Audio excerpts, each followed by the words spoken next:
المرسلين سيدنا ومولانا محمد وعلى آله وصحبه ومن تبعهم بإحسان إلى يوم الدين. أما بعد أوصيكم ونفسي بتقوى الله فقد فاز المتقون.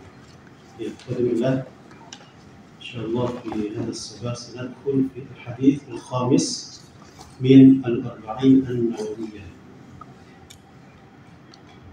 الحديث الخامس من حديث yang kelima ya. An Aisyah radhiyallahu anha qalat qala Rasulullah sallallahu alaihi wasallam man ahdatha fi amrina hadha ma laysa minhu fa huwa radd. Rawahu al-Bukhari wa Muslim. Wa fi riwayatin li Muslim man amila amalan laysa alaihi amruna fa huwa radd. Ya, jadi kalau Rasulullah sallallahu alaihi wasallam man ahdatha membuat sesuatu yang baru. Ja'a syai'an bi syai'in jadid. Fi amrina ay fi amri dinina. Ay fi amri dinina atau fi dinina, dalam urusan agama kami atau dalam agama kami. Hadza ini fi amrina hadza, membuat yang baru apa-apa, apa-apa, laisa yang tidak ada, minhu darinya, artinya dari amr ya. Jadi siapa yang membuat sesuatu yang baru dalam urusan agama ini, yang mana sesuatu itu tidak bagian dari agama, fahuwa raddun, maka dia tertolak. Ai ghairu maqbul, raddun, mardudun, ai raddun ai mardudun. Jadi seringkali isim masdar radda yaruddu radda itu bermakna isim maf'ul, ai mardudun. Jadi siapa yang membuat sesuatu yang baru dalam urusan agama ini, yang betul-betul itu bukan bagian dari agama, maka yang baru-baru itu atau yang dibuat-buat itu dihukumi mardud, dia tertolak. Rawahu Bukhari wa Muslim. Wa fi riwayatin, dalam satu riwayat di Muslim bagi Muslim ada redaksi yang berbeda sedikit. Man amila, barang siapa melakukan amalan, satu amalan, laisa alaihi amruna, yang tidak ada alaihi atasnya, atas amal itu, amruna perintah kami, maka amal itu fahuwa, maka amal tersebut raddun, itu tertolak. Jadi intinya kesimpulan besarnya dari hadis ini adalah kalau kita menambah-nambah dalam urusan agama itu ya, yang mana tambah itu bukan bagian dari agama, maka dia otomatis tertolak. Ini sering dipakai sebagai apa? Senjata ya. Jadi akhirnya kemudian sedikit ada perintah Nabi kan? Sedikit Nabi memerintahkan apa enggak? Sedikit Nabi melakukan enggak?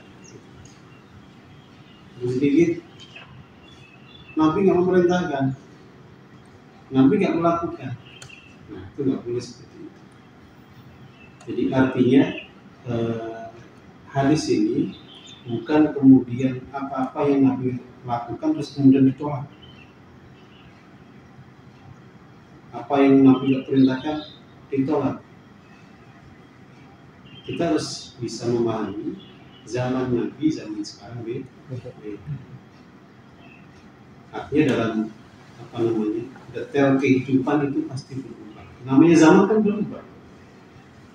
Dulu orang naik kuda, sekarang naik kuda besi, ya kan? Dulu orang naik, bukan naik kijang ya. Dulu orang makan kijang, sekarang kijang kita naiki, ya kan? Kijang Innova. Jadi zaman itu berubah. Tapi dalam hal yang sifatnya pokok, maka pasti ada panduan. Kalau ada detailnya, nanti kita lihat detailnya seperti apa. Jadi jangan dikit-dikit Nabi nggak melakukan. Sebagai kewaspadaan bagus, sebagai kehati-hatian bagus. Tapi kemudian jangan mudah menghakimi, jangan mudah kemudian memutus. Banyak karena hal-hal seperti itu kemudian orang itu gampang terlalu longgar, artinya memakai kaidah tadi itu longgar banget gitu. Memakai kaidah itu longgar sekali, dikit-dikit Nabi nggak perintah, dikit-dikit Nabi nggak nyuruh. Misalnya apa contohnya? Mana hadisnya? Ya? Yang orang nanya mana hadisnya? Iya, mana hadisnya? Yang itu kewaspadaan bagus, untuk kehati-hatian bagus. Tapi tidak semua kemudian ada hadisnya. Tidak semuanya kemudian ada hadisnya. Bisa jadi hadisnya berubah. Gitu ya. Misalnya, apa hukumnya baca hadis setelah sholat asar? Ya zaman Nabi nggak ada. Ya pasti nggak ada lah. Untuk mau cari hadis sampai kapan pun. Ya.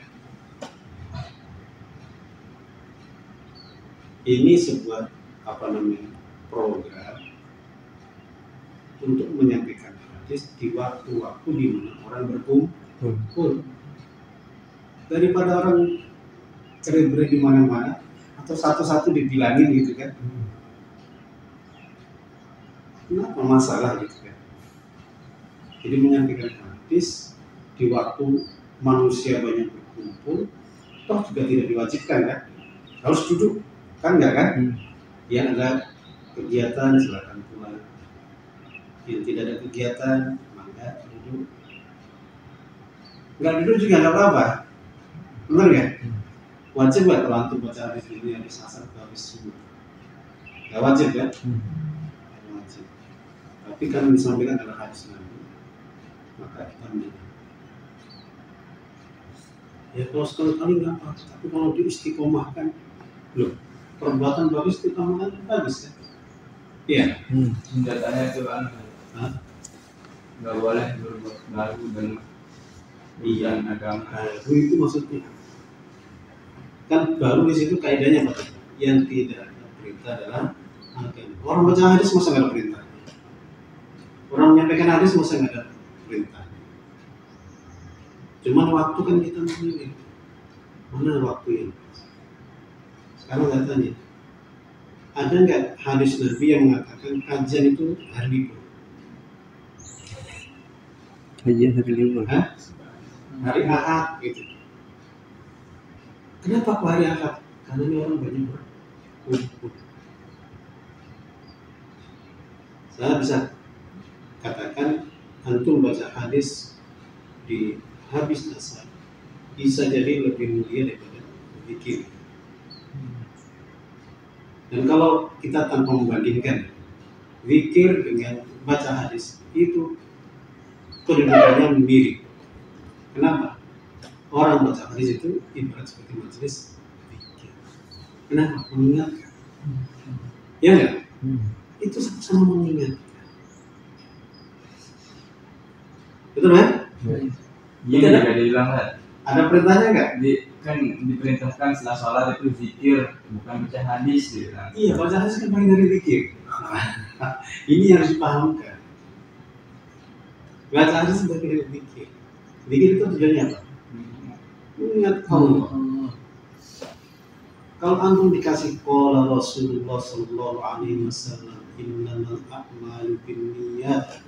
Yang namanya amal itu tergantung kepada niat. Oh iya. Amal saya terus pakai niatnya harus ikhlas karena bagus. Itu ilmu. Satu lagi, dan zikir, ya ilmu.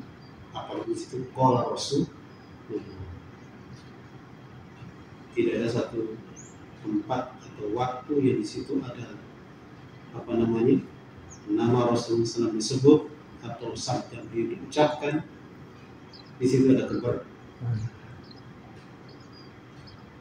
Itu jangan Nabi nggak pernah melakukan. Jangan pikir saja. Pikir kan ada kesempatannya. Kita berdiri kan setelah apa? Beberapa menit kan, nggak langsung berdiri gitu kan. Atau di sini langsung berdiri nggak? Nggak kan? Artinya memberi jeda. Apakah zikir Nabi pun kita baca semua di setiap sholat kita? Wajibkah? Ada istighfar, ada tahlilnya, ada ilah syarikalah, ada tasbihnya. Tasbih pun nggak harus 33. Benar ya? Tasbih itu minimal berapa? Formasi tahlil 33 bisa diartikan 33 11 11 11.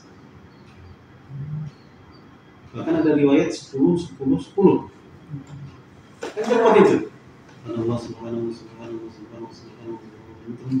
satu jari aja udah selesai 3 kali. Jadi jangan dipertentangkan. Kenapa kok pilih habis asar? Karena nggak ada sholat ba'diyah setelahnya. Itu pertimbangannya. Dan orang berkumpul. Baca subuh juga nggak ada badiahnya. Apanya? Badiah subuh nggak ada. Iya, habis itu ada ba'diyah. Apa salahnya? Toh ini sama-sama pikir. Tapi plusnya banyak. Ada pikir, ada ilmu. Pikirnya banyak soal. Dan kalau kita mengerti pikir secara luas, ya seperti itu. Dan wadkurullah dzikran katsira. Jadi pemahaman tentang makna zikir harus seperti itu. Bahkan majelis ilmu adalah majelis zikir, ya kan? Halaqah zikir. Kalau kalian melewati riyadul jannah, taman surga, taman surga. Kalau ketemu taman surga, maka farta'un, maka mampirlah di situ. Ibarat gembala itu, ayo pada apa namanya itu, berumput lah, dan berumput. Nah, kemudian apa itu riyadul jannah? Hilaqul dzikr, halaqah dzikr. Nah, makna halaqah dzikr itu bukan semata-mata subhanallah, subhanallah, subhanallah. Itu zikir, tapi diartikan oleh para ulama sebagai majalisul dzikir, majalisul ilmu, majelis ilmu. Kenapa masih memilih zikir? Karena ilmu itulah yang mengatakan orang ingat dengan Allah. Itu harus mampu dikasih pengajian khusus. Apa kaidahnya? Semua apa asal muasal ibadah itu haram. Apa kaidahnya? Kaidah fikihnya? Ya, al-aslu fil ibadah haram. Al-aslu fil ibadah haram. Terus kalau dalam amal, wal amal, wal aslu fil amal, al-aslu fil asya' ibahah, dalam amalan. Yang mana dengar al-isar fil ibadah mamnu. Kita beda lagi itu termasuk tema lain lagi itu. Kita memprioritaskan orang lain dalam ibadah nggak boleh. Sementara hadisnya sendiri, ada hadisnya sendiri. Sabar. Kita pahami hadis ini. Jadi intinya selama itu tidak ada perintah dari apa namanya syariat dari agama, maka sesuatu itu tertentu. Tapi pemahaman seperti ini jangan dikebiah-biah, jangan diglobalkan gitu. Harus ada rincian. Di pembahasan ini tidak membahas bid'ah secara khusus. Nanti di hadis Ibnu Sarian nanti akan dibahas tentang masalah bid'ah. Tapi di sini adalah lebih kepada sesuatu yang tidak ada perintah. Cuma memahami tidak ada perintah di sini, kita harus paham. Nah, di sini Syekh Ibnu Rajab Al-Hambali mengatakan sebelum kita masuk ke detail, Yang pasti hadis ini diriwayatkan oleh dua orang ahli hadis ya, perawi hadis yang masyhur yang punya kitab sahih, itu Bukhari, Muslim, dengan redaksi yang sama, ada sedikit berbeda, yang mutaqarib, saling berdekatan. Kemudian yang kedua, bahwasanya hadis ini adalah aslun azim usul Islam. Ini adalah pokok atau prinsip besar dalam agama Islam. Seolah-olah ini adalah sebuah timbangan bagi amal-amal zahir. Kalau di hadis yang pertama apa? Innamal a'malu binniyat. Itu timbangan batin. Al-mizan fil batin. Kalau ini mizan lil al-zahir. Jadi mizan lil zahir. Artinya amal yang nampak itu dihukumi. Hukumnya apa? Seperti itu. Ini batil, ini mardud atau makbul. Ada yukbal atau yurad. Ini qabul atau raddun, diterima atau ditolak. Nah itu dilihat ada perintahnya atau tidak. Jadi selama tidak ada perintah ya ditolak. Ya, cuma bahasa tidak ada perintah ini perlu kajian. Sebagai contoh lagi, kalau tadi kan baca hadis ya. Kalau tadi kan baca hadis, contoh yang kontemporer ya. Ada satu lagi, misalnya organisasi. Jadi ada sekelompok orang yang mengatakan mereka ahlul athar, sebagai pengikut hadis, sebagai pemegang hadis kuat. Ketika ada organisasi di mana? Nggak ada perintah dari Nabi untuk bikin organisasi. Nah ini perlu dipahamkan. Organisasi itu apa? Organisasi itu apa? Mengorganize itu apa? Mengatur. Memanage, mengatur. Loh, mengatur itu bukan ajaran Islam. Hah? Dan itu juga di luar ibadah kan. Nah itu masalahnya di situ. Tapi dia bilang nggak ada perintah dari Nabi begitu. Makanya sampai ketika di acara pengajian dibikin seremoni, dibikin ada pembukaan, ada penutupan, itu udah boleh. Nggak boleh kan? Nggak boleh dulu transparan. Wih kacau. Jadi sambutan tuh nggak ada, semuanya nggak ada. Pokoknya ngaji, duduk ngaji, gitu aja. Garing bener. Hah? Garing. Iya. Pokoknya mic disiapkan, meja siapkan, jamaah tinggal duduk, dengerin, udah.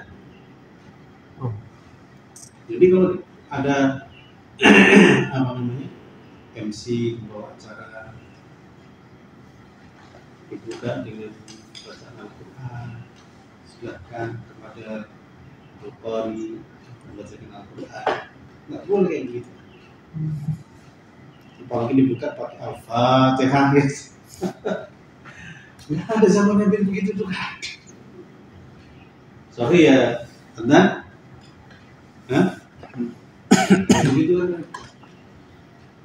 Lebih luas lagi organisasi secara lembaga. Itu juga mereka nggak mau. Zaman Nabi nggak ada organisasi. Misalnya Darul Razak, kalau nggak ada organisasi bisa jalan nggak? Mau. Bisa. Zong. Nggak akan jadi Darul Razak ini. Butuh organisasi kan ya? Apakah orang cuma ngumpul gitu aja? Jadi organize, diatur, ada pimpinannya, ada sekretarisnya, ada bendahara. Ini zaman Nabi nggak tertulis ada namanya yayasan, kan nggak ada namanya. Apalagi madrasah, ada ma'had, apalagi ada nggak zaman Nabi ma'had? Nggak ada. Cuma prakteknya ada. Dulu ada beberapa pemuda hidup dengan Nabi 20 hari ada. Kayak pesantren kilat gitu. Ada. Saya baru baca hadis yang kemarin. Ini ada syababah. beberapa anak muda nginep di rumah Nabi selama 2 bulan. Nanti pulang ngajarin pendudukmu atau orang kampungmu untuk bisa sholat. Nah, yang paling besar yang jadi imam, yang paling tua dan seterusnya. Ya, jadi gitu ya. Jadi jangan kemudian ini nggak ada perintah. Untuk kejadian boleh, kayak zaman Bakar ya. Bakar ketika diminta Umar untuk menulis Quran kembali, untuk mengumpulkan jamul Quran. Ya Nabi kan resahkan kan. Umar minta supaya Quran itu disatukan. Itu Abu Bakar juga sama, sensitif. Nabi nggak pernah nyuruh begini, Mak. Tapi dia Umar. Ini baik, ini baik, ini baik, ini baik. Saya nggak tahu kenapa bahasanya cuma khair doang, nggak ada perdebatan, itu nggak disampaikan. Harusnya saya tuh pengen tahu perdebatannya kayak apa. Tapi bahasa cuma ada khair seperti khair. Kemudian umat Abu Bakar terbuka hatinya, oke, memang baik.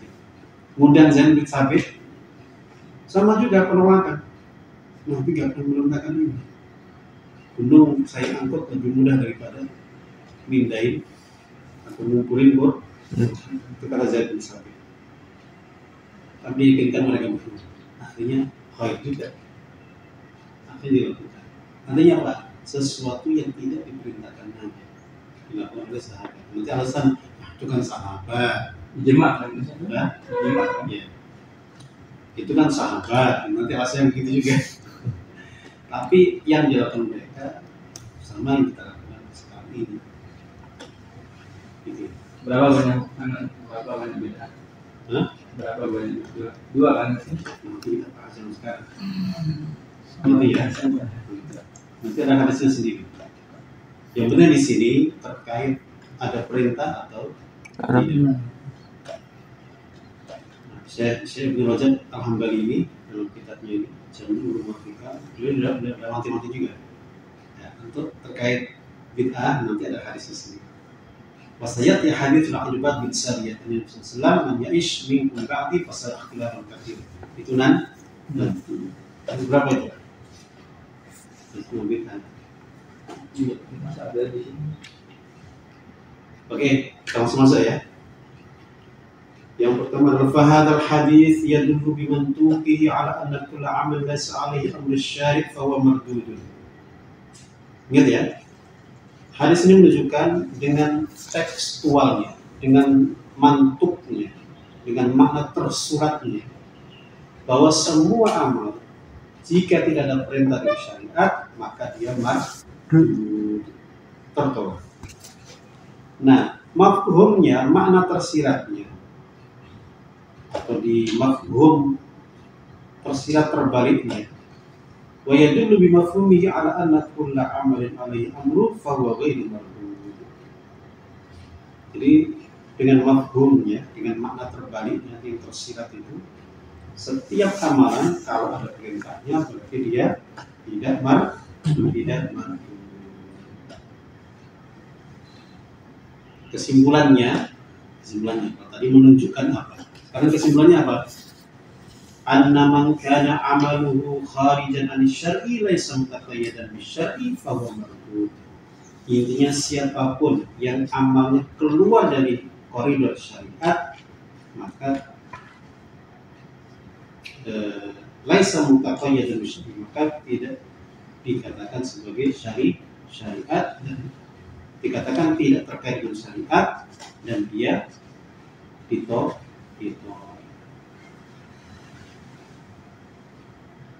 Nah, sekarang kita membagi amal. Jadi kan memang amila amalan. Sekarang amal itu dibagi menjadi berapa? Nah, perlu di sini menyampaikan ada amalan yang sifatnya ubudiyah, ibadat. Ada amalan sifatnya muamalah. Ada amal bainan an-nas, amalan bainan nas. Jadi ada ibadah, ada muamalah. Ya. Fama kana minha kharijatan hukmillah wa rasulihi bil kulliyah fa huwa mardudun ala amilihi. Mulai dari ibadah dulu ya. Apapun yang keluar dari hukum Allah dan Rasulnya secara totalitas, maka dia tertolak secara total. Dan pelakunya tadi apa? Masuk dalam kategori di surat Syura 21, am lahum syuraka syara'u lahum min ad-din ma lam ya'zan bihi. Jadi kalau dalam masalah ibadah tidak ada perintah secara total, nol, nggak ada perintah dari syariat, maka amalan itu tertolak. Jadi nol dari syariat. Ingat ya, bil kulliyah, secara totalitas, nggak ada perintah dari syariat sama sekali, maka amalnya tertolak. Dan pelakunya itu terkena ayat am lahum syuraka syara'u lahum min ad-din ma lam ya'zan bihi. Asy-Syura ayat 21. Ini terkait ibadah ya, ibadah mahdhah. Faman taqarraba ila Allah bi'amalin lam yaj'alhu Allah wa rasuluhu qurbatan ila Allah fa'amaluhu batilun mardudun alaihi. Jadi siapa yang taqarrub kepada Allah dengan satu amalan yang tidak ditetapkan oleh Allah dan Rasulnya sebagai kurban, sebagai taqarrub kepada Allah, maka amalnya batil dan tertolak. Wa huwa syabihun bihalil ladzina kanat salatun indal baiti muka'an tasdiyah. Dan perilakunya atau kondisinya persis seperti orang yang salat di sisi Ka'bah dengan muka'an wa tasdiyah. Dengan muka atau misalnya sombong ya. Sama tepuk-tepuk tangan itu ya. Muka atas dia. Benar ya? Gitu ya? Ini surat apa itu? Al-Anfal. Al-Anfal ya? Coba tunjukkan. Wa ma kana sholatuhum indal baiti illa muka'an wa tasdih. Ya, terjemahnya muka atas dia. Maka orang seperti ini seperti orang yang takut kepada Allah Subhanahu wa taala dengan mendengarkan al-malahi, alat-alat yang mendengarkan, atau birraqsi, atau dengan raqs apa? Tarian. Atau bikashfir ra'si bi ghairi ihram, atau membuka kepala di selain ihram. Wa ma asbaha dzalika min al-muhdathat, dan yang serupa dari itu semua dari hal-hal yang baru yang tidak disyariatkan Allah dan Rasulnya sebagai taqarrub secara total. Artinya dalam ibadah ini antum jangan nambah. Jangan melakukan sesuatu yang itu bukan bagian dari syariat. Salat selesai. Jumatan saja. Apa artinya? Dan sholat mereka di sekitar Baitullah itu tidak lain hanyalah siulan dan tepuk tangan. Ya, siulan ya, dan tepuk dan tasdih dan tepuk tangan. Artinya nggak ada Nabi mengatakan sholat seperti itu, nggak ada. Nah ini ada contoh ya. Contoh, nanti lagi khutbah Jumat, ada seorang sahabat nada supaya ibadah saya itu murni, betul-betul mendengarkan khutbah Nabi dengan dalam kondisi yang sangat-sangat khusyuk ya, kondisi sangat mulia, maka orang ini bernadar. Nadarnya apa? Berdiri terus, nggak pernah duduk, terus tidak pakai payung, bahasa kita sekarang ya. Terus puasa, jadi nggak duduk ya. Terus tidak pakai payung, kondisinya sedang puasa.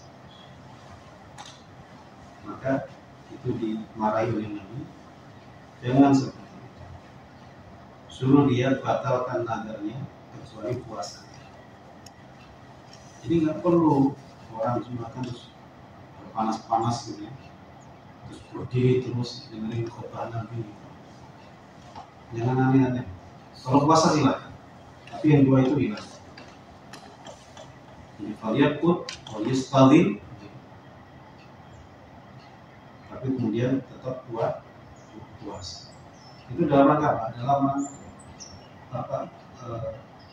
Mengkhidmati dirinya, mengkhidmatkan dirinya, mendengarkan apa khutbah Nabi. Disimak khutbah Nabi.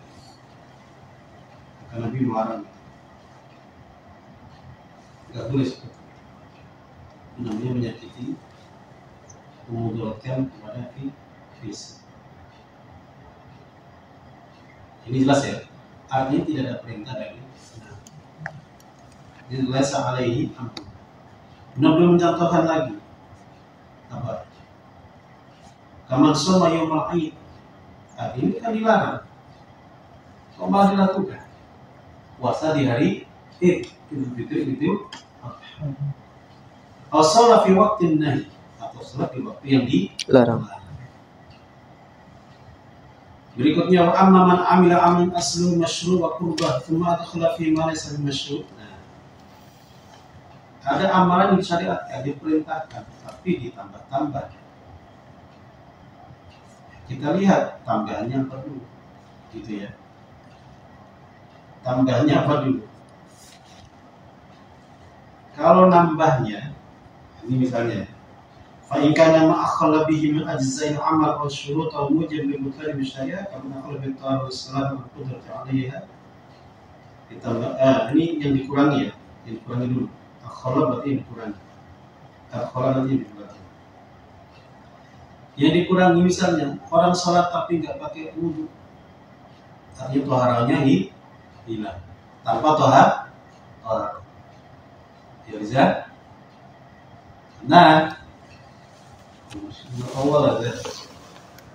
Nah, jadi orang salat tanpa tohar, itu kan mengisi perintah Nabi. Artinya berbeda dengan perintah Nabi. Apa? Nabi mengatakan sahabat salat dengan kondisi suci. Kalau dia soalnya tidak tumak-ninah, rukunya tidak sempurna, maka berarti ada yang kurang dari sholatnya. Tapi kalau terkait dengan rukun, berarti sholatnya jadi enggak sah. Itu kalau mengurangi. Nah, sekarang kalau misalnya sholatnya tidak berjamaah, sah tidak?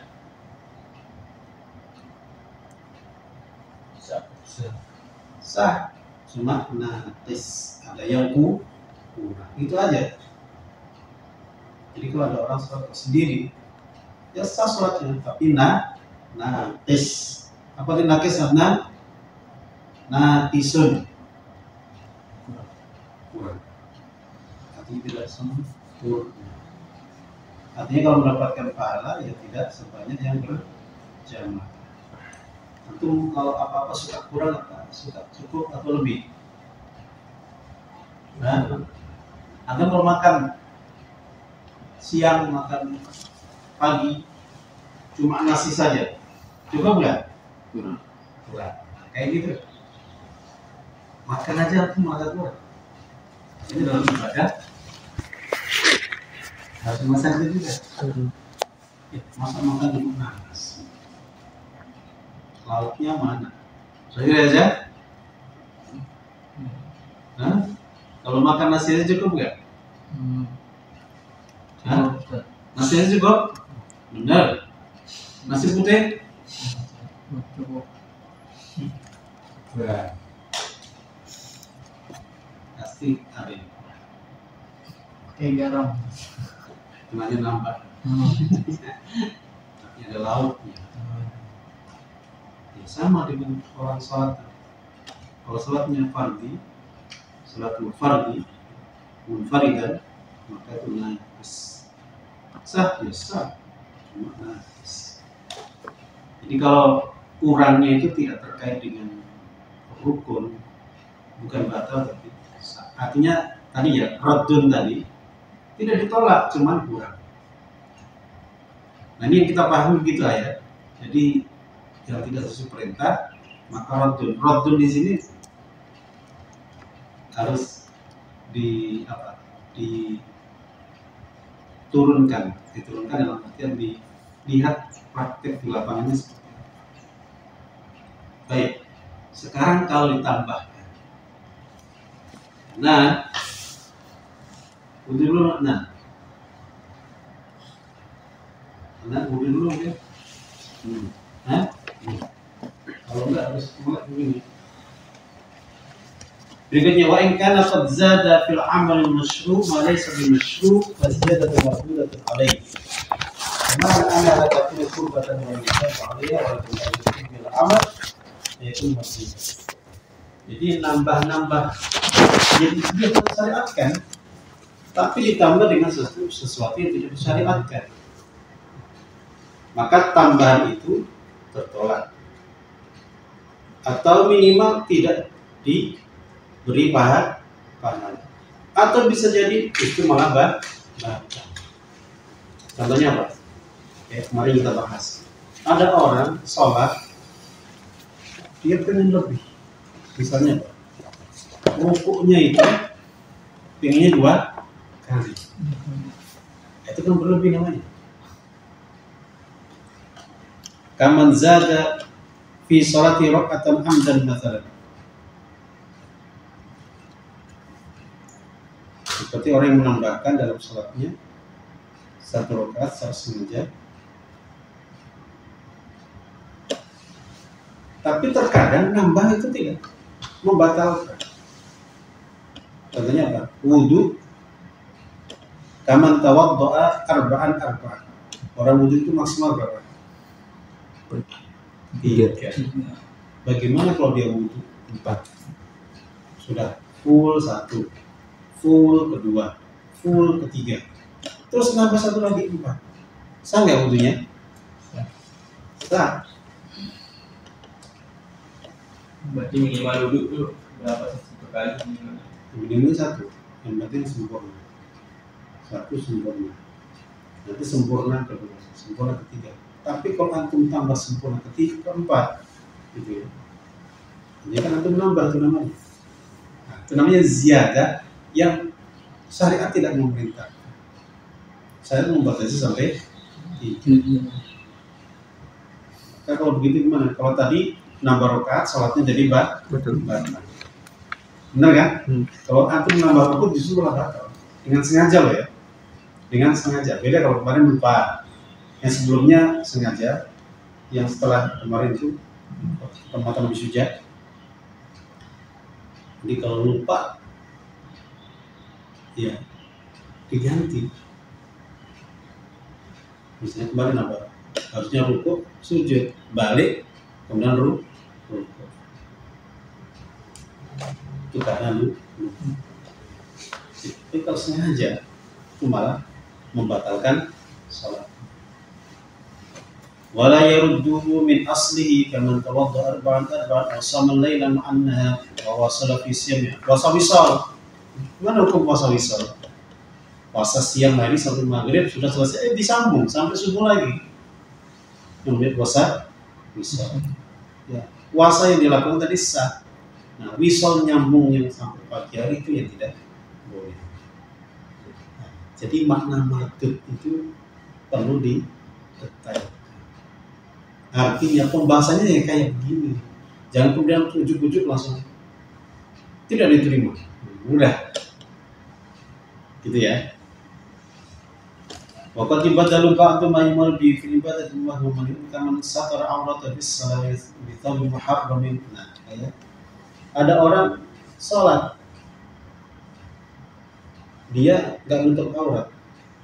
Nah, bisa nutup aurat tapi gosok baju orang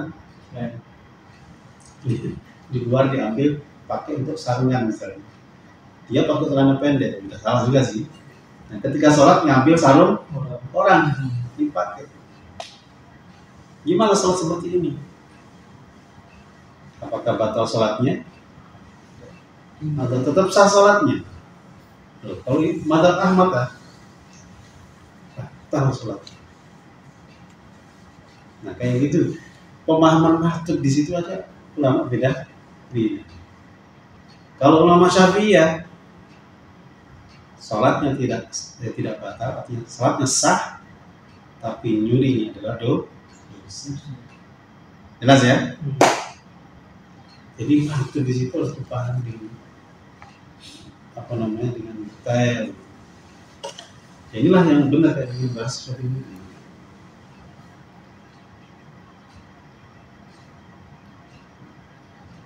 Tawaddu'a lis-salat bima'in mansub.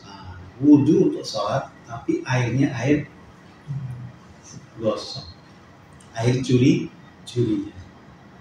Aw sholat fi buqatin ghasbin, atau salat di tempat yang tempatnya gosok, rumah orang dikuasai dengan zalim, kemudian dia sholat di situ, sah nggak sholatnya? Madzhab Syafi'i sah sholatnya, cuma gosoknya dosa. Nah, disinilah pemahaman tentang mardut. Jangan dikit mardut. Apa pun mardut di situ?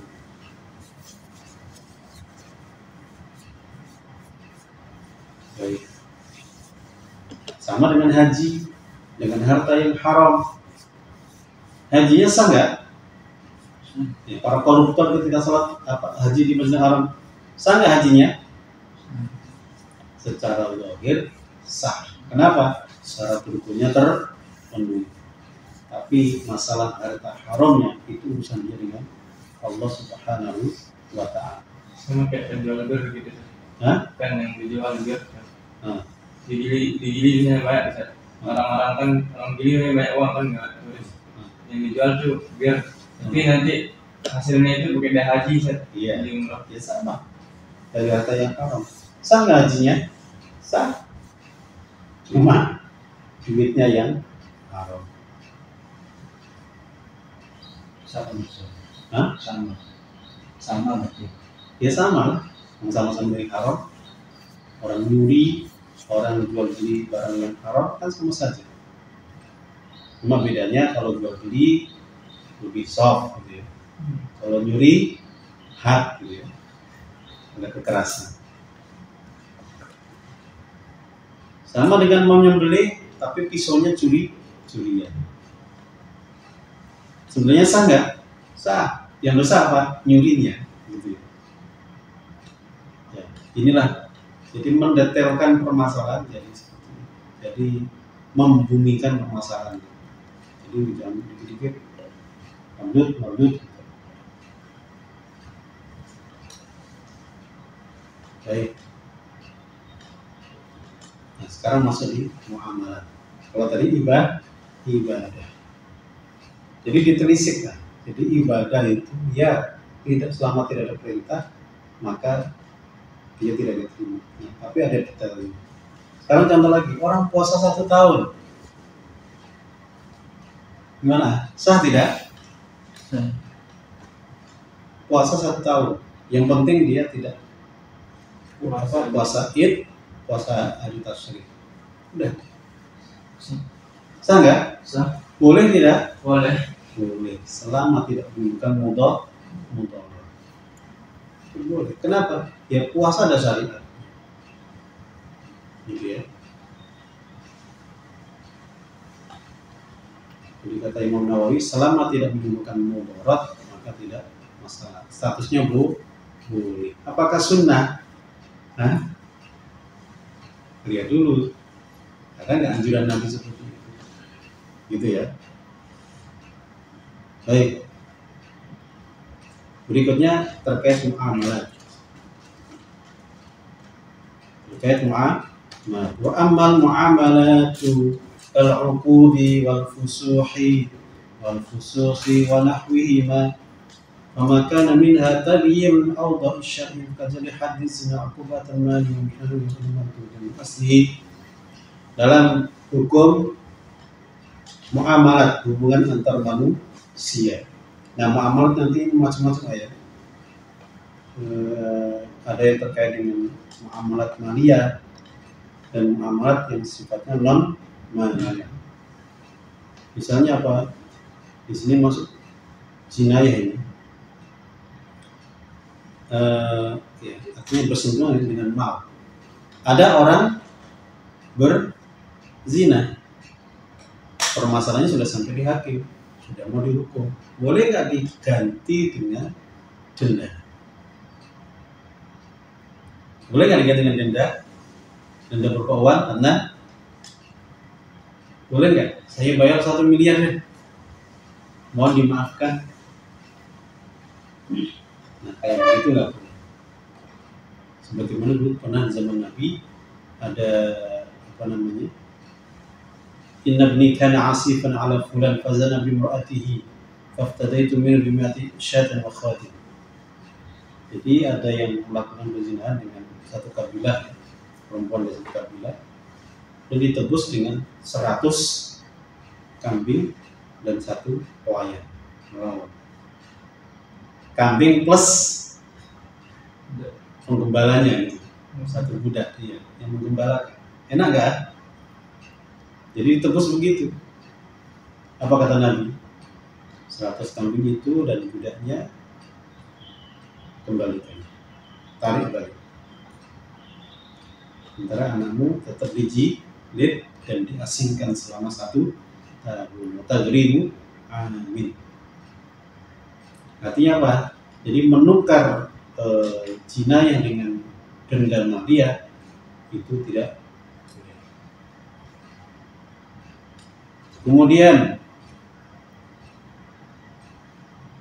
terkait dengan akad-akad dalam amalat maliyah, banyak hal-hal yang kemudian dilarang gitu ya.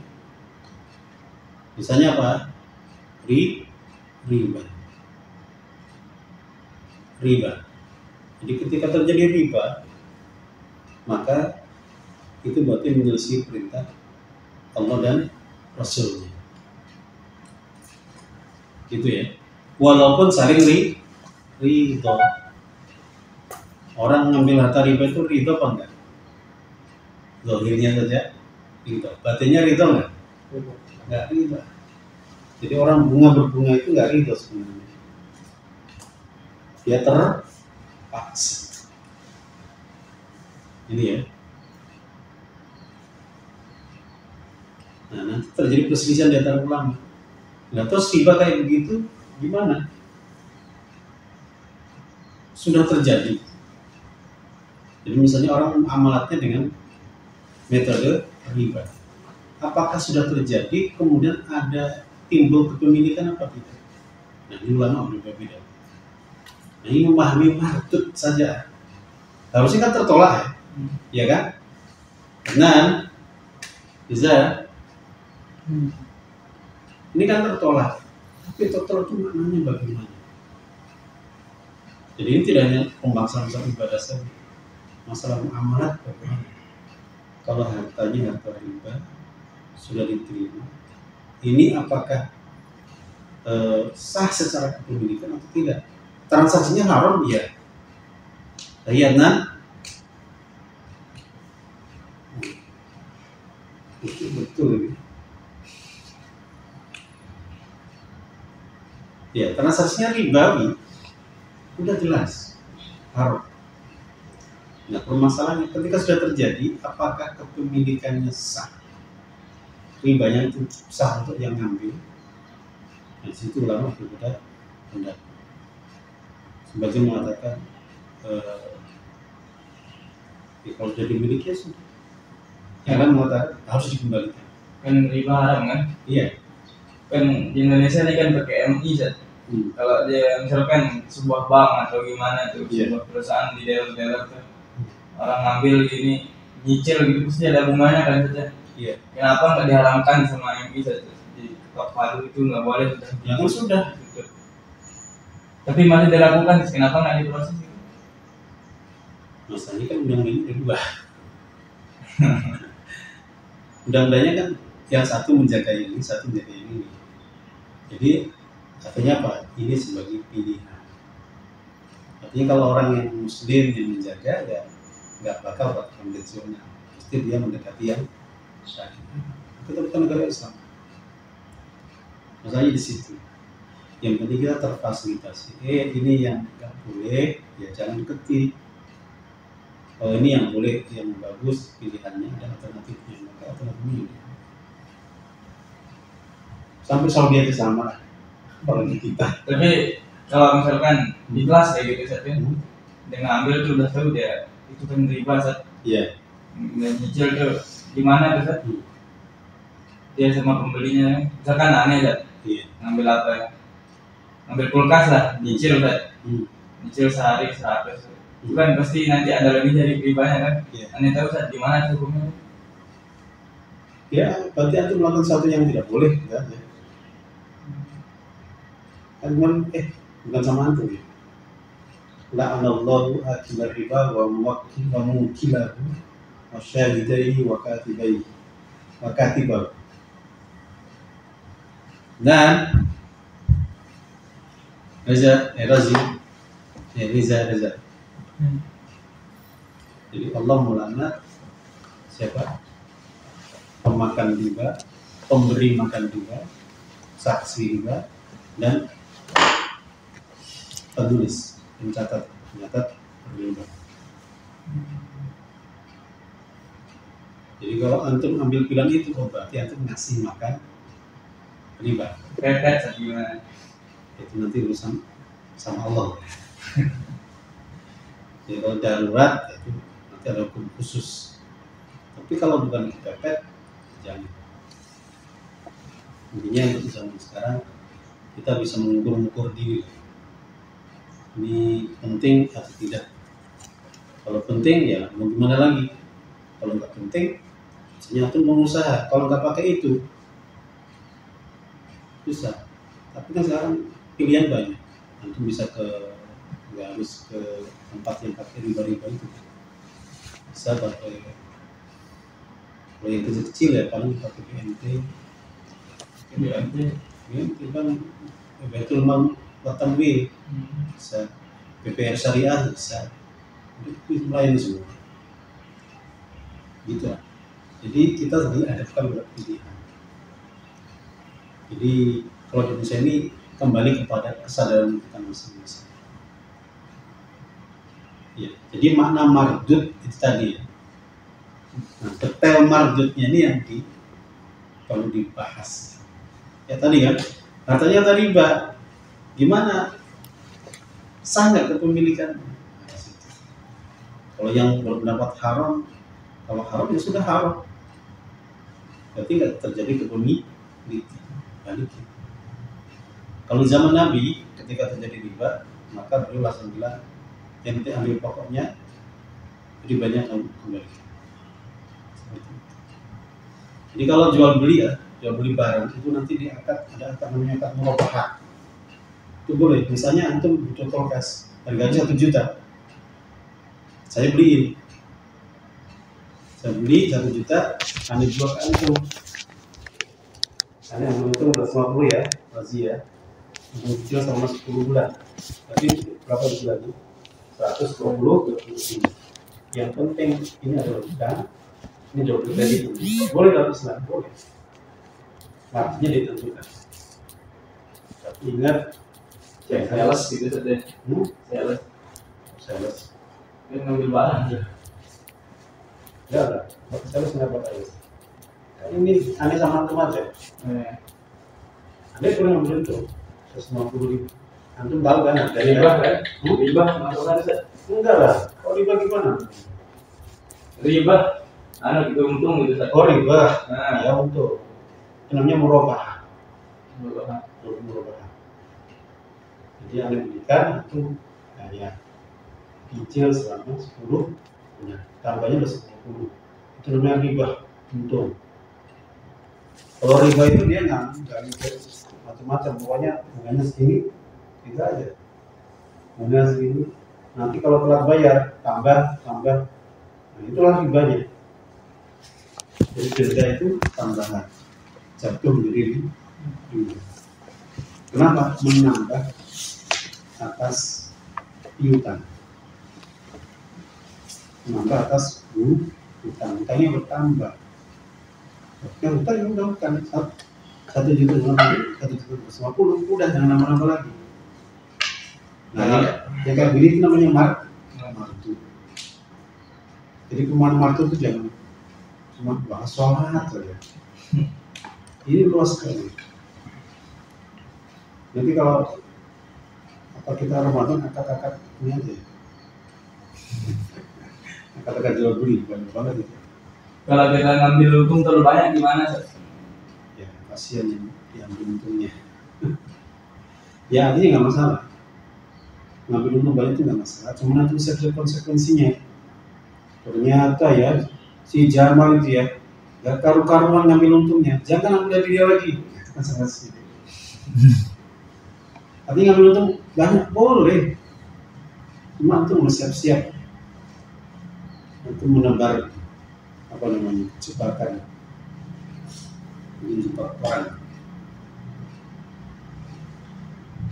Oke ya. Tadi dalam masalah jual beli. Dalam masalah pernikahan juga sama. Dalam masalah pernikahan. Dalam masalah pernikahan, nikah orang yang haram dinikahi karena dia adalah mahram, karena sebab nasab berarti ya, atau karena jamak, karena nikah muqaddah. Nah, ini dilarang-larang semua. Nggak ada perintah dari Allah maupun dari Nabi menikahi mahram, menikahi itu dilarang semua. Maka ketika terjadi pernikahan ya mardud. Nah, mardud itu apa? Tertolak. Apa tertolak? Tidak sah. Kalau tetap jalankan berarti nah, jadi seperti itu memahaminya. Mardud. Ada tapi amin balas ali ini bahwa nanti ada permasalahan apa?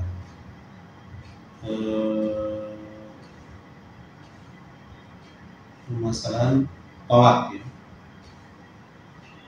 atau nikah tanpa wali, atau nikah tanpa izin. Ada di sini?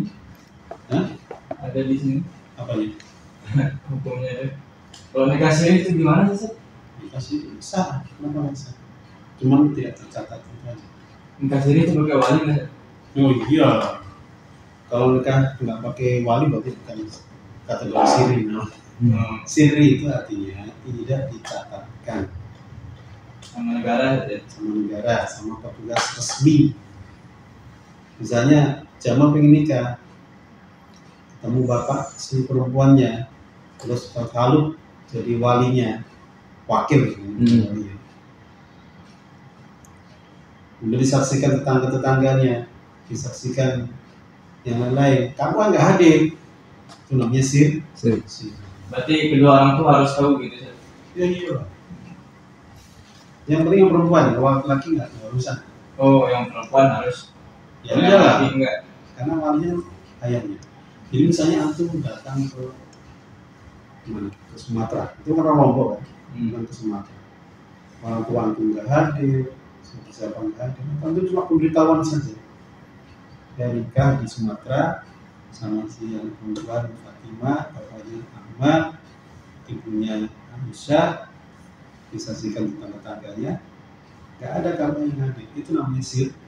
Itu nggak bisa sempat hadir sebenarnya. Hah? Dalam sekali nggak sempat hadir gitu. Siapa? Perempuannya kan. Ya nggak apa-apa. Terlalu jauh gitu. Yang penting perempuannya kan ada bapaknya. Perempuan juga mal. Langsung. Misalnya, kayak antum nikah di Sumatera gitu. Aneh tahu nggak antum nikah? Nggak tahu kan saya? Oh laki-laki boleh saja. Hah? Oh laki-laki. Laki-laki boleh. Ya perempuan juga boleh. Enggak. Boleh artinya secara siri kayak begitu itu boleh. Boleh, cuma tidak ada catatan pernikahan di Oh. KUH atau di negara. Itu aja. Tapi kalau diem-diem sama berdua, saya nikahin ente ya, ya nggak boleh. Itu bukan siri namanya.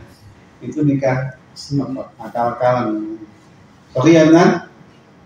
Nan, nikah siri ya Nan. Yang penting ada penghulu saja. Ustaz, gimana kalau Jangan penghulu, wali. Wali, Oh, wali. wali. Penghulu itu urusan dengan negara. Karena kalau nikah siri itu rentan kezaliman. Bisa jadi yang laki dizalimi, bisa jadi perempuan yang dizalimi. Jadi kalau tiba-tiba terus kemudian yang laku nggak ngakuin, siapa nikah sama itu? Kan bingung gitu kan? Harus dicatat. Kalau ada catatan kan, ini tercatat di Sumatera. Ini saksinya, ini tercatat semua. Nah itu kan catatan ente sendiri. Kalau nggak ada, nah, kan repot gitu. Makanya nanti kalau dalam waris-waris, ikut itu. Saya kemarin berapa bulan yang lalu ada orang Jakarta, bayangin lah, dia nikah sama yang pertama hampir 30 tahun lah ya, punya rumah, punya macam-macam, bisa keluar, tapi di KUA nggak tercatat kalau mereka bisa.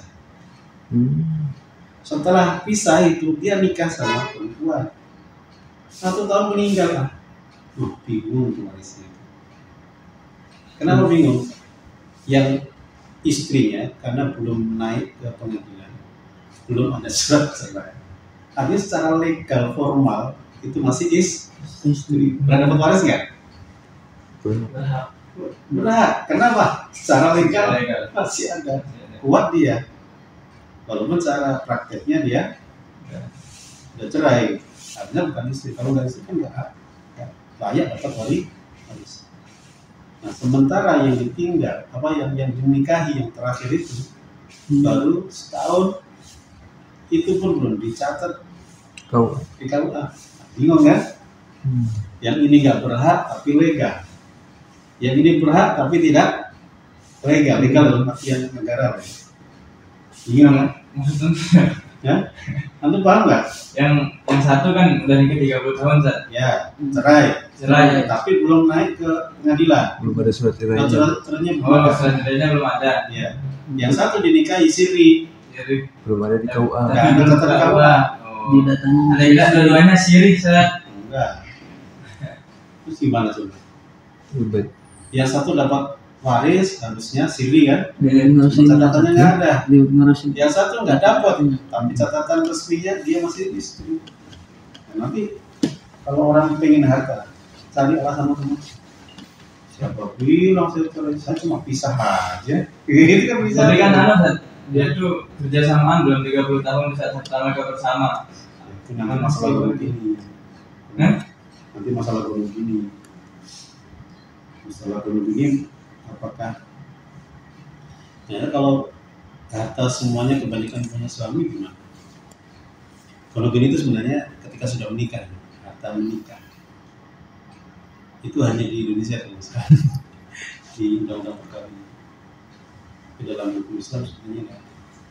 Undang-undang perkawinan hukum Islam di Indonesia. Iya, banyak kasus gitu, Zat.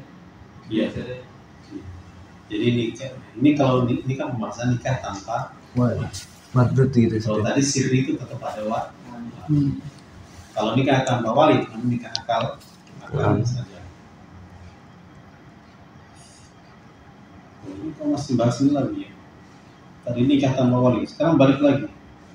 Ada orang jual beli, Anies suruh Rozi, beliin kambing satu. Sampai di pasar Rozi, kan pinter bisnis dia, pinter merayu pembeli ya, atau merayu penjual ya. Beli dapat 2 kambing, kemudian ya, dapat 2 kambing kan biasanya cuma satu saya kan, kambing dijual, misalnya saya titip 2 juta, dapat kambing 2 kan tadi, kambing 1 lagi dijual, dapat 2 juta lagi kan, sama 1 kambing, kayak begitu gimana? Secara syariat nggak boleh itu. Artinya si Rozi melakukan sesuatu yang di luar kapasitasnya. Syariat tidak menganjurkan. Betul betul hanya beli 1 kambing gitu saja. Itu 1 kambing aja. Kenapa pulang bawa 1 kambing sama duit balik? Ada beras ya. Ya. Nah, seperti ini.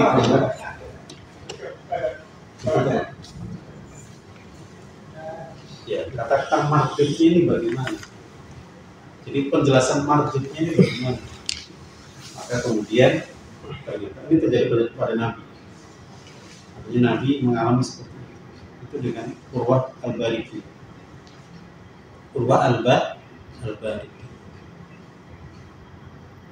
Ternyata kalau menguntungkan itu nggak masalah. Kalau rugi, yang menanggung kerugian adalah Rozi. Itu untung untuk saya. Tapi kalau rugi, Rozi yang tanggung. Karena melebihi kapasitas. Yang rugi siapa itu? Kalau misalnya antum apa namanya belikan dulu ya, Iya.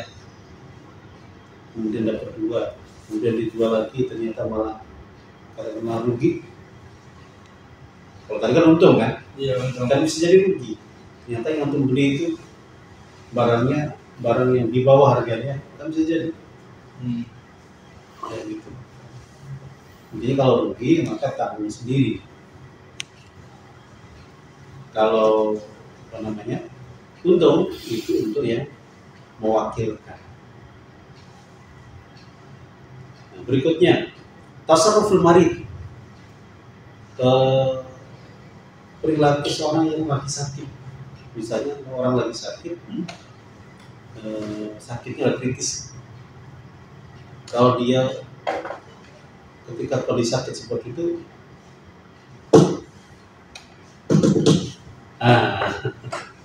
dia bersedekah dengan 2/3 hartanya. Ada orang tua sakit kritis, kemudian dia bersedekah dengan 2/3 hartanya. Boleh nggak? Boleh. Boleh. Sakit kritis. Kritis, terus kemudian dia duitnya misalnya 3 miliar. Jadi 2 miliarnya nih tolong sedekahkan untuk Roza ya. Aku lagi sedikit kritis. Boleh nggak? Boleh. Boleh. Ya. Pendekatannya bisa husnudzon, bisa suudzon. Husnudzonnya apa? Nah, berlimpah. Iya, dia begitu. Jadi husnudzonnya begitu. Dia berinfak karena dia selama hidupnya kurang infaknya. Lagi dikit umurnya. Kemudian juga dikit, dia mau berinfak. Bagus ya? Tapi jadi pendekatannya dengan suudzon. Suudzonnya apa jadi? Hah? Uang dari mana? Kenapa? Uang dari mana? Uang dari mana? Dia punya uang 3 miliar. Hanya aja uang. Pencucian uang. Dia punya 3 miliar betul, uang sah, uang benar. Tapi ini pendekatannya dengan suudzon. Nggak mau bagi harta sama anaknya. Nah, gitu. Jangan-jangan dia ingin supaya anaknya itu kebagian nggak dapat banyak. Gimana tuh, Sat? Hukumnya kalau misalkan anak punya kekayaan, anak lagi 100 juta, Sat. Iya. Tapi anak nggak mau ngewarisin ke anak gitu, menyumbangkan semuanya itu gimana dia? Ya itu makanya ulama benar-benar pendekatan yang bisa suudzon, bisa husnudzon. Kalau suudzon yang tadi itu, karena orang tua nggak mau ngasih ke anak. Mungkin husnudzonnya itu mungkin supaya anaknya itu mandiri gitu, nggak bergantung sama orang tua. Makanya ini pendekatan husnudzon harus husnudzonnya bisa jadi itu supaya anaknya mandiri, supaya nggak rebutan. Iya. Kayak gitu. Maka ulama mengatakan, ada yang mengatakan sah, ada yang mengatakan tidak. Kalau pendekatan suudzon ini memudaratkan kepada ahli waris, ini memotong hak ahli waris. Sementara orang yang sudah sudah kritis seperti itu kata-katanya tidak bisa diterima. Gitu ya. Itulah.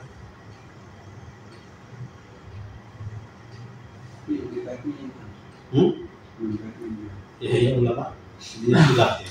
Ulama itu khilaf.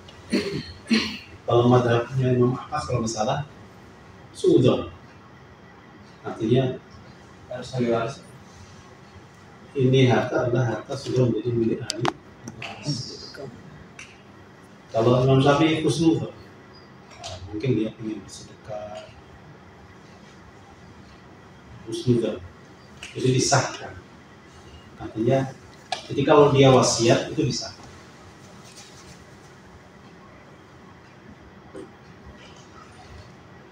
Bisa jadi bukan transaksi sifatnya sedekah ya, bisa jadi transaksi bisnis.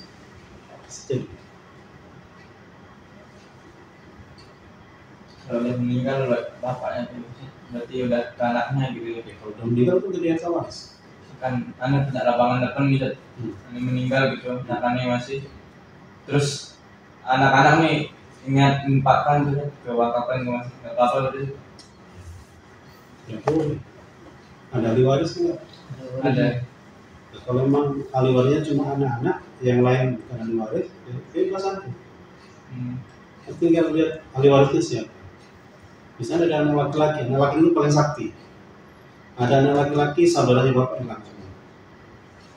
Bibinya hilang, pamannya hilang, ya kelihatan semua. Hilang semua itu. Pokoknya saudaranya itu hilang semua. Lalu kalau ada anak laki-laki, hilang semua ketutup. Kalau ada anak laki-laki yang ahli waris cuma yang bisa mewarisi ya, ibu, istrinya bapaknya kan, sama saudaranya aja, saudara si anak, ini bisa jadi saudara perempuan kan, itu aja yang udah warisan. Semuanya hilang, nggak kelihatan semua. Antum bebas, antum mau sedekah, kan? Tapi kan antum bisa jadi nggak sendiri ya. Jadi artinya setuju nggak? Oh saya nggak setuju. Misalnya anggap aja lapangan itu nilainya 1 miliar, anaknya 10, berarti hak antum berapa? Kalau laki semua ya? Laki semua. Bagi data kan? Iya. Berarti 100 juta kan? Berarti kalau antum mau sedekah, ya udah sedekahkan aja. yang bagian antum. Yang lain yang dipaksa.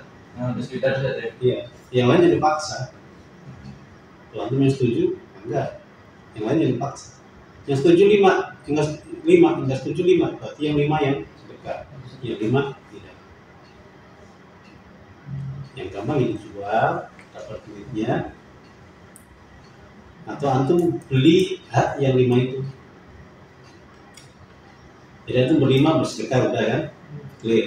Yang 5 nggak mau, nah antum beli aja bagian yang 5 saja, 500 juta, 500 juta. Udah wakaf semua. Nah.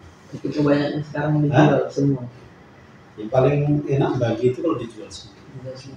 Sekarang kan lebih gede bagian laki-laki aja sama perempuan. Iya, kalau di sini. Kenapa? Nggak ada lebih gede yang dapat laki-laki ya. Belum tentu.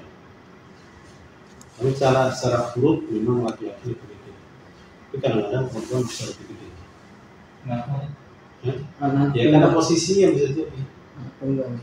Belum tentu laki-laki dapat gede, belum tentu. Gimana caranya? Nanti ada di bahas nanti ada. Laki-laki perempuan lebih gede dari perempuan. Ya, daripada laki-laki. Iya. Saja.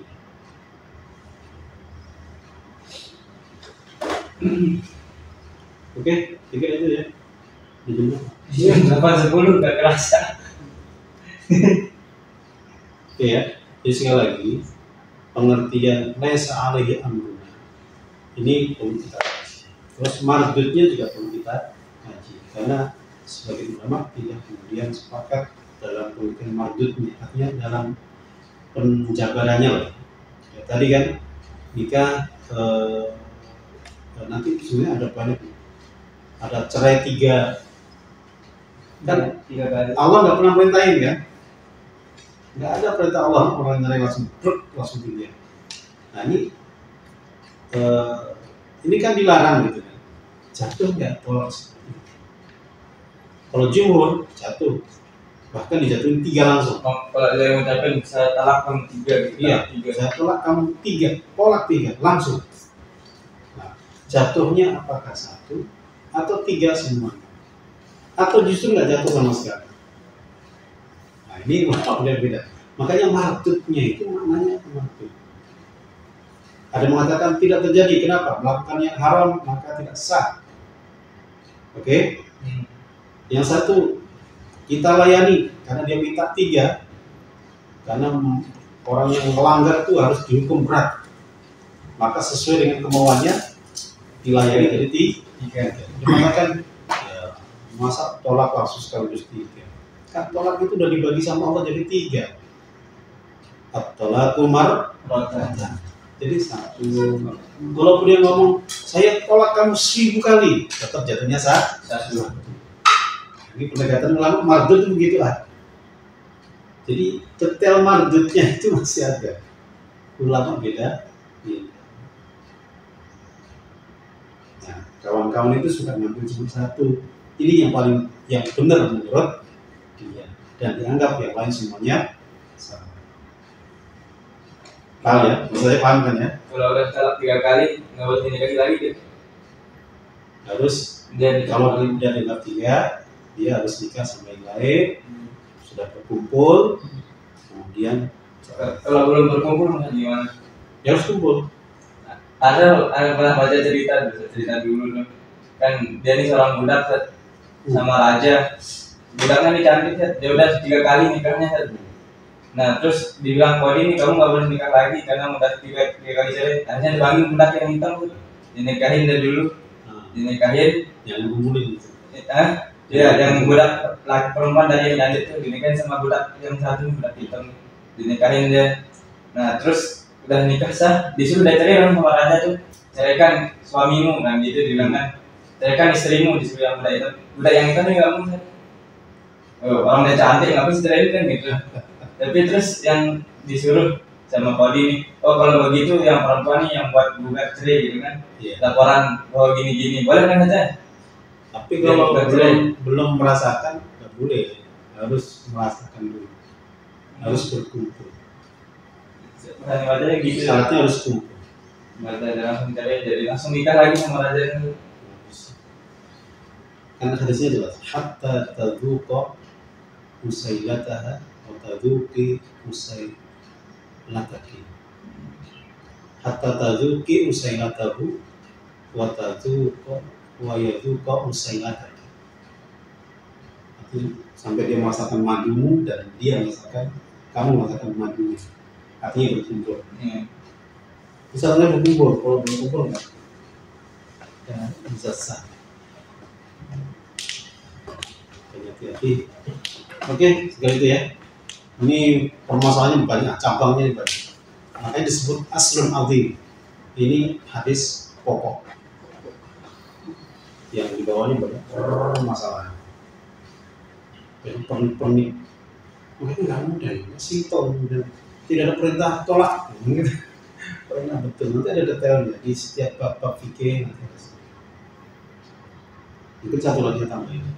Kayak hadiah membaca Al-Fatihah. Zaman Nabi ada enggak? Hah? Enggak ada. Al-Fatihah ila hadratin Nabi Muhammad. Al-Fatihah ada enggak? Ada. Hadiah itu ada enggak hadiah pahala? Nah, kalau ulama membahas berarti itu sesuatu yang ada cantolan. Gitu ya. Artinya bukan sesuatu yang baru. Ini hadiah. Orang kan bisa hadiah ini. Sedekah bisa kan? Kalau ya senang orang mati. Hah? Orang mati. Iya. Itu hadiah pahala. Yes. Istighfar aja boleh, masa pahala nggak boleh? Gitu kan? Sedekah aja boleh loh, duit loh. Apa bedanya duit dengan ini kan juga bagian dari amal kebaikan juga. Pemberian. Ini pun dari semuanya bagian dari hadiah. Ini ijab sawab. Baik, seperti itu ya. Kalau kita sambung Jumat, di Jumat nanti kita tafsir fikih ya. Kemarin fikih kan? Oke, nakam biada wa satu di kota majlis. Alhamdulillah. Assalamualaikum warahmatullahi wabarakatuh. Waalaikumsalam. Oke, dulu.